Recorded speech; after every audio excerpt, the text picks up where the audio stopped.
चला अब बात करबो राजनांदगांव जिला के नगर के सेवा भावी संस्था सेवा मंडल डोंगरगढ़ द्वारा कोरोना महामारी के दौरान लंबा बेरा ले व्यापारी मन के हुए नुकसान लले के व्यापारी मन के मदद बर मांग करत हुए मुख्यमंत्री के नाम मा एसडीएम ला ज्ञापन सौंपीस। सेवा मंडल डोंगरगढ़ के पदाधिकारी मन के द्वारा जम्मो दुकानदार जैन मन पान ठेला चाय नाश्ता होटल सैलून मनिहारी कपड़ा मोबाइल बूट हाउस इलेक्ट्रॉनिक और बर्तन दुकान सोना चांदी के व्यापारी जैसन दुकानदार मन आजादी के बाद ले हमेशा सरकार ले कंधा से कंधा मिला के चले हे और विभिन्न प्रकार के आवश्यक टैक्स चुकात हुए देश के अर्थव्यवस्था ला सुचारू रूप ले चलाए बर अपन भागीदारी निभावत आए हे। जम्मो दुकानदार और व्यापारी मन के हस्ताक्षर करे हुए 3 सूत्रीय मांग के ज्ञापन डोंगरगढ़ के नायब तहसीलदार के माध्यम ले मुख्यमंत्री ला प्रेषित करिस, जेमा सेवा मंडल डोंगरगढ़ के अध्यक्ष शिव अग्रवाल मोनू भंडारी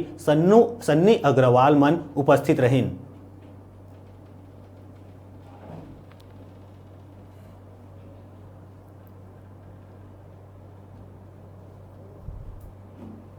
बात मैं आपको बताना चाहूँगा कि आज़ादी के बाद से कभी भी कोई व्यापारियों ने किसी प्रकार की मांग और सरकार से कोई अपेक्षा नहीं की है और साथ ही विभिन्न प्रकार के करों को लगातार पटाते हुए आया है, परंतु इस महामारी ने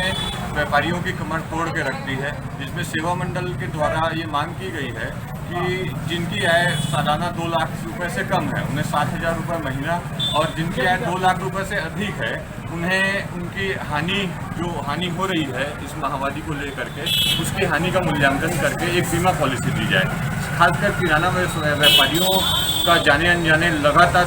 कई लोगों से मेल मुलाकात हो रहा है जिनसे इस संक्रमण की उनके ऊपर कहीं ना कहीं एक आशंका बनी हुई है, तो एक बीमा पॉलिसी की सेवा मंडल ने मांग की है। साथ में बिजली बिल माफ़ करा जाए, जो बंद प्रतिष्ठान है उनका बिजली बिल माफ़ किया जाए और ये जो ऑनलाइन व्यापार जो चल रहा है इसे खत्म करके स्थानीय व्यापारियों को इसका प्रोत्साहन दिया जाए। बेराए छोटकुन ब्रेक लेके ब्रेक के बाद फिर मिलूँ, तब तक देखत रहा आप मन के अपन चैनल न्यूज़ 36 छत्तीसगढ़ के आवाज़।